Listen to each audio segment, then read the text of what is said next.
as a result, the scaring got a little bit, or a lot more, aggressive with things like sliding. Todd, there were sliders before your time, but can you talk a little bit about what you saw from those sliders and how and why you introduced these metal gloves and the skateboard knee pads? Well, like you said, it was more of a belly flop on the ground. It was just sort of crawling after people, flopping on the ground. Guys would have to put leather strips of leather on their knees so they wouldn't burn through the jeans, which we did nonstop. The gloves in that picture are actually these gloves right here. These are the very first sliding gloves right here. And I can't believe they're still in one piece.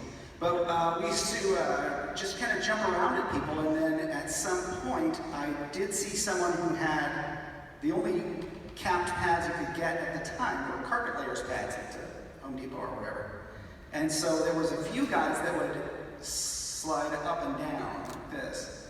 And I thought, oh, I could do something better than that. We used to take the shaker cans and we would slide on those, scraping them while we dove, and then that was kind of cool until they broke and all the stuff would spill out all over the ground. Or we were running them back and forth on the ground, and then we realized all we did all weekend was sharpen them, pretty much. So we took those back to the warehouse at some point, and some manager was like, yeah, no, you can't do that. That's not. And so we threw those away. So I still wanted to get the same.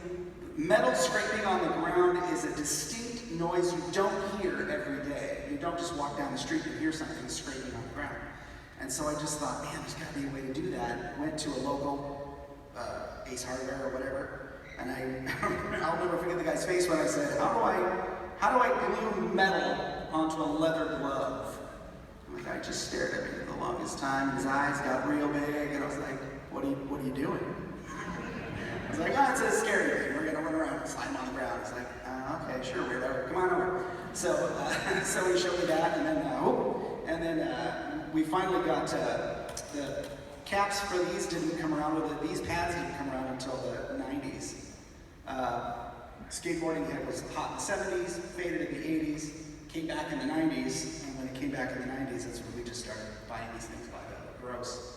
And for anybody, does anybody out there work in Camp Snoopy at all? Anybody Camp Snoopy that's here?